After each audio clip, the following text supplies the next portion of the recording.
బుల్లితెర మెగాస్టార్ ప్రభాకర్ కొడుకు చంద్రహాస్ ఈ మధ్య బరాబర్ ప్రేమిస్తా అనే సినిమా ఈవెంట్లో స్టేజ్ మీద పాడిన గుంజి గుంజి అనే పాట చాలా వివాదాలకు దారితీస్తుంది.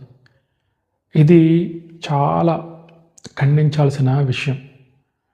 ఒక బూత్ పదాన్ని న్యూ నార్మల్ చేస్తూ దాన్ని బూతుల్ని నార్మల్గా అందరికీ అలవాటు చేస్తున్న ఈ విధానం చాలా ప్రమాదకరం. దీన్ని అందరూ ఖండిస్తున్నారు. ఆల్రెడీ ఆయన మీద పోలీస్ కేసు కూడా పెట్టారు. అయితే ఇంతవరకు ఓకే. మరి ఇది ఇంతవరకు రావడానికి గల కారణం ఏమిటి? ఈయనది ఓకే, స్టేజ్ మీద అలా పాడడం తప్పు. మరి ఎలాంటి సెన్సారు లేకుండా వెబ్ సిరీస్లో వస్తున్న బూతుల విషయం ఏంటి? ఇవే కదా ఇప్పుడు యొక్క యువతని వాటిని న్యూ నార్మల్గా చేసి వాటిని వాడడం తప్పు కాదు, ఎక్కడైనా ఉపయోగించవచ్చు అనేటట్టు వాళ్ళని ప్రేరేపిస్తున్నాయి.